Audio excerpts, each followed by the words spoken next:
नमस्कार, आप देख रहे हैं बियॉन्ड बॉर्डर्स और मैं हूं अनुज। दोस्तों, 1947 से लेकर 1999 तक भारत और पाकिस्तान के बीच हुई सभी जंगों का हिसाब अब चुकता हो रहा है और यह सब बेहद शांतिपूर्ण और व्यवस्थित तरीके से हो रहा है। शांतिपूर्ण ना ही कहें, अशांतिपूर्ण तरीके से हो रहा है। मोदी, जयशंकर, डोभाल की तिकड़ी पाकिस्तान को उसकी करनी का फल दे रही है। बोया पेड़ बबूल का तो आम कहां से खाए। गजनी, गोरी, अब्दाली के नाम पर मिसाइल बना के जो खेती पाकिस्तानी कर रहे थे पिछले 1000 साल से, अब उन्हें खुद ही काटना पड़ रहा है। और भारत को दोष देना पाकिस्तानियों को बंद कर देना चाहिए। दोस्तों, पाकिस्तान अब पूरी तरह से टूट चुका है, बिखर चुका है, लेकिन वहां की जो गैर इस्लामी हरकतें करने वाले अय्याश, शराबखोर और ब्याज खाने वाले नेता और सेना के अफसर हैं, वे सोचते हैं कि वे जनता को हमेशा की तरह बेवकूफ बना ले जाएंगे। जैसे पिछले 75 साल से उन्होंने अपनी आवाम को बेवकूफ बना के रखा है। आज के शो में हम बताएंगे कि कैसे पाकिस्तान आज की तारीख में बिखर चुका है, बर्बाद हो चुका है और अपनी जमीन तालिबानों के हाथ, बलूचों के हाथ गंवा चुका है। बाइडेन और जिनपिंग के राज में शरीफ को बेईमानी से गद्दी पर बिठाया गया था और अब दोस्तों ट्रंप और मोदी के राज में उसे भगा के एक बार फिर से इमरान खान को लाने की तैयारियां भी हैं। और यह भी बताएंगे कि पाकिस्तान में वहां के यूट्यूबर्स को जो सच बोलने की हिम्मत करते थे, सच बोलते थे, अब सीन से गायब हैं और सीन से क्यों गायब हैं। पाकिस्तानी सेना ने उन यूट्यूबर्स के साथ क्या किया, फिलहाल कोई नहीं जानता।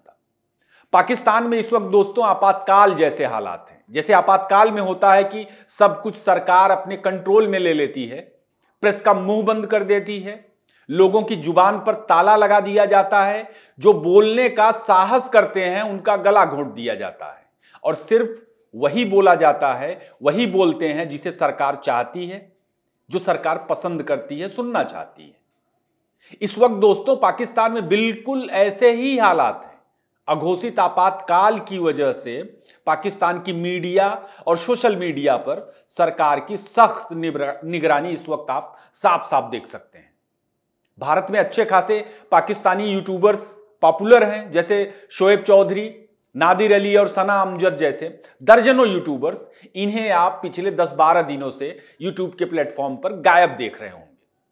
तालिबान ने जब पाकिस्तान पर पलटवार किया था, ये तब से गायब हैं।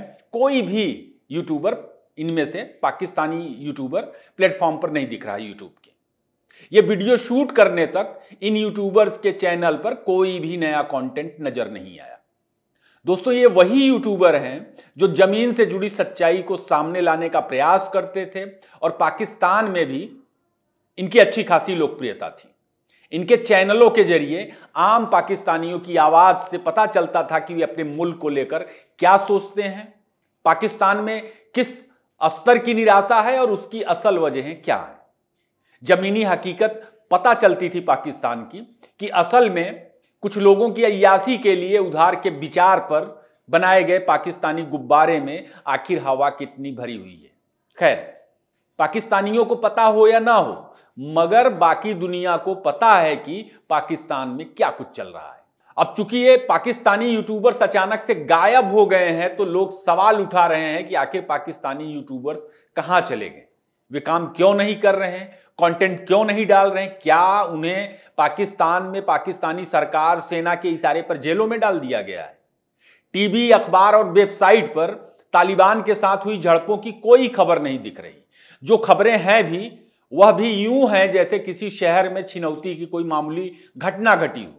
सवाल यह है कि आखिर पाकिस्तान में क्या छिपाया जा रहा है, क्या छिपाने की कोशिशें हो रही हैं। जो बातें पाकिस्तानी जनता के लिए जरूरी हैं, वे आखिर पाकिस्तानी मीडिया से गायब क्यों हैं। तहरीके तालिबान पाकिस्तान डेरा इस्माइल के परमाणु कारखाने तक पहुंच गया है। लोग अगवा किए जा रहे हैं, इंजीनियर, मजदूर, लेकिन वहां की मीडिया में एक अलग तरह की, एक अजीब तरह की चुप्पी नजर आ रही है। पाकिस्तान तालिबान डूरंड लाइन के कई किलोमीटर अंदर केपीके में अपना कंट्रोल बना चुका है। उस पे पाकिस्तानी मीडिया में चुप्पी है। पाकिस्तानी सेना की दर्जनों चौकियां, पाकिस्तानी सेना दर्जनों अपनी चौकियां छोड़ के भाग चुका है और साल भर में दोस्तों 2000 से ज्यादा पाकिस्तानी सेना के जवान तालिबान के हाथों मारे जा चुके हैं। इस खबर को भी छिपाया जा रहा है।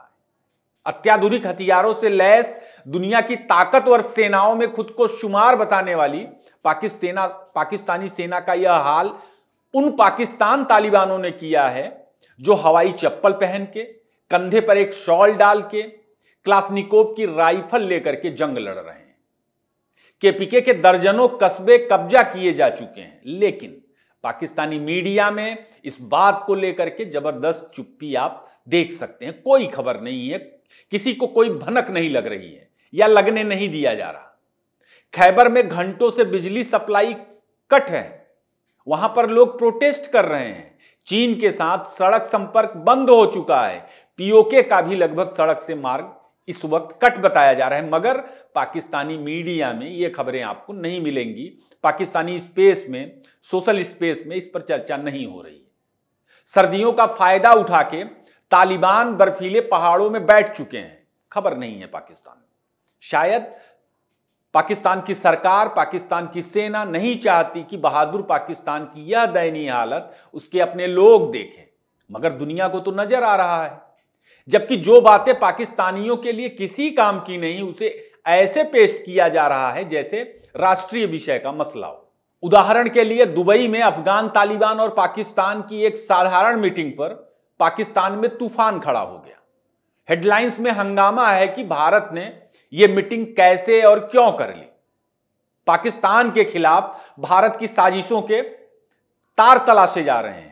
अब सरकारी इशारे पर पाकिस्तानी मीडिया और सरकार इसे ऐसे पेश कर रही है जैसे भारत ने कोई गुनाह कर दिया हो, जबकि हकीकत यह है कि भारत ने न तो वहां कोई बम फोड़ा, न एयर स्ट्राइक की। भारत ने एक बैठक ही तो की है तालिबान के साथ। दोस्तों, भारत के विदेश सचिव विक्रम मिस्री और उनकी टीम ने अभी हाल ही में दुबई में तालिबानी विदेश मंत्री आमिर खान मुत्तकी के साथ बैठक की थी। सैन्य मसला बैठक का एजेंडा नहीं था। बैठक शरणार्थियों के कल्याण, स्वास्थ्य, शिक्षा, अफगानिस्तान में भारत के लोक कल्याणकारी निवेशों, खेल और ईरान के रास्ते चाबहार पोर्ट के जरिए व्यापार आदि को लेकर के बातचीत हुई बैठक में। अब इस बैठक में साजिश के तार तलाशे जा रहे हैं और पाकिस्तानी कह रहे हैं, पाकिस्तानी एक्सपर्ट और एनालिस्ट तमाम, कि देखो देखो अफगानिस्तान में पाकिस्तान के एयर स्ट्राइक की आलोचना के बाद अब भारत तालिबानों के साथ बैठक भी कर रहा है। अरे भाई, एयर स्ट्राइक की आलोचना तो पूरी दुनिया कर रही थी। निर्दोष बच्चों और महिलाओं को मारने के लिए यूनाइटेड नेशन ने भी पाकिस्तान को कोसा, और अगर भारत ने तालिबानों के साथ बैठक कर ली तो क्या गुनाह किया? तुम उन्हें भारत के खिलाफ हत्याओं के लिए उकसाते हो, तालिबान को बारूद देते हो, अपना गुलाम समझते हो। भारत तो उन्हें किताबें और दवाएं दे रहा है। और अगर भारत ने तुम्हारे खिलाफ अफगान तालिबानों को उकसाने की कोशिश की है तो इसमें हैरानी की क्या बात है? कम से कम पाकिस्तान को तो नहीं हैरान होना चाहिए। पाकिस्तान ने अतीत में जो कुकर्म किए हैं और अभी भी कर रहा है, उसके लिए शायद यही अच्छा इलाज है।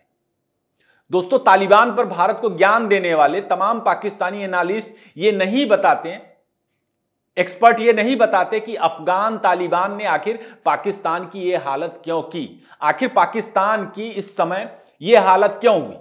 अफगानिस्तान ने तो वही किया जो उसे करना चाहिए था, और कोई भी करता उसकी जगह होता। एयर स्ट्राइक करोगे, दूसरे का घर जलाओगे तो अंजाम तो भुगतना पड़ेगा। माइकल कुगलमैन, जो एक प्रमुख अमेरिकी थिंक टैंक के विशेषज्ञ हैं, उन्होंने क्या कहा उसे भी सुनिए। उन्होंने कहा कि भारत और तालिबान की बढ़ती नजदीकी अफगानिस्तान में पाकिस्तान को मात देने की कोशिश हो सकती है, लेकिन इसका दूसरा पक्ष यह है कि भारत नहीं चाहता कि अफगानिस्तान की जमीन का इस्तेमाल पाकिस्तान या कोई भी दूसरा देश भारत पर आतंकी हमले के लिए करे। कुगलमैन ने यह भी बताया कि भारत ईरान के चाबहार पोर्ट के जरिए अफगानिस्तान और मध्य एशिया से अपने संपर्क बढ़ा रहा है। यह रणनीति अफगानों में भारत के प्रति भरोसा भी बढ़ा रही है। तो बात इतनी सी है जिस पर पाकिस्तान में बहुत सारा हंगामा किया जा रहा है। पाकिस्तान तालिबान को अपने फायदे के लिए इस्तेमाल करना चाहता था। पाकिस्तान जिस रास्ते पर गड्ढा खोद के निकला था, उस रास्ते पर वही गिरेगा, कोई तीसरा देश वहां जाकर के नहीं गिरेगा। और 100 बात की एक बात यह कि गजनी और गौरी के नाम पर मिसाइलें बनाने वाले पाकिस्तानी नेताओं और सेना को अब अपनी जनता को यह बताना चाहिए कि आखिर डूरंड लाइन पर हुआ क्या। खैबर हाथ से निकल चुका है, बलूचिस्तान आजाद होने की तरफ बढ़ रहा है, पेशावर के दरवाजे पर तालिबान खड़ा है। एक चीज और बता दूं दोस्तों, बात कड़वी है मगर सच है, जैसे ही सर्दियां खत्म होंगी इस्लामाबाद पर भी पाकिस्तान तालिबान का कब्जा हो सकता है। बाकी तालिबान ने डूरंड लाइन के अंदर पाकिस्तान की कई चौकियों पर कब्जा कर लिया है, छोटे कस्बों और पुलिस थानों पर तालिबान का कब्जा हो चुका है, लेकिन पाकिस्तानी मीडिया इस पर चुप है।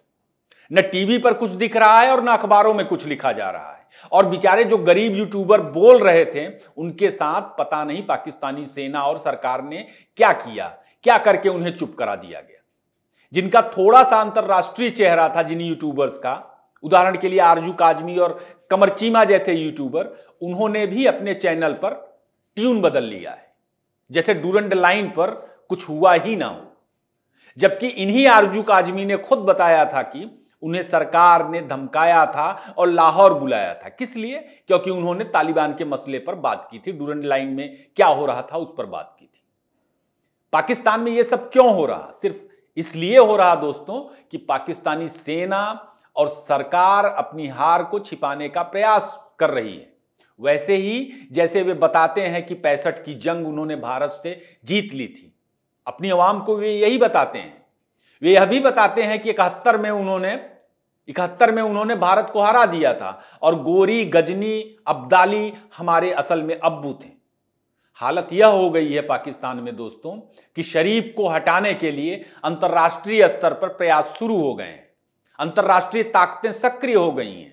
चीन के सीपैक को फायदा पहुंचाने के लिए बाइडेन प्रशासन और उनके गैंग ने जिस तरह शरीफ को जितवाया, मोदी को हराने की उनकी भारत में योजनाएं थीं और बांग्लादेश में शेख हसीना का तख्ता पलट कर दिया गया, मगर अब ट्रंप की जीत के बाद पश्चिमी ताकतें फिर से इमरान खान को वापस लाने की योजनाएं बना रही हैं। इमरान खान के वकील ने बताया कि अंतर्राष्ट्रीय सांसदों की एक टीम इमरान खान के मामले में हो रहे ट्रायल की निगरानी करेगी। इमरान खान को हटाया क्यों गया था? सिर्फ इसलिए हटाया गया था कि उसने पाकिस्तान में सीपैक के बहाने चीनी लूट का विरोध किया था। अमेरिका चीन का दुश्मन है, लेकिन अमेरिकी लिबरलों की कोशिशें देखिए कि भारत को लेकर पाकिस्तान और बांग्लादेश के मामले में उनका रवैया कितना खतरनाक और दोगला है। दोस्तों, पाकिस्तान अब अपने अंत की ओर बढ़ चुका है, वह अंत जिसका हर भारतीय को सालों से इंतजार है। भारतीय उपमहाद्वीप के लिए भी शायद यही बेहतर होगा। इसी उम्मीद के साथ कि पाकिस्तानी यूट्यूबर्स ठीक ठाक होंगे, आज का एपिसोड यहीं खत्म करता हूं। वीडियो को लाइक करें, शेयर करें और अपनी राय कमेंट बॉक्स में जरूर बताएं। धन्यवाद।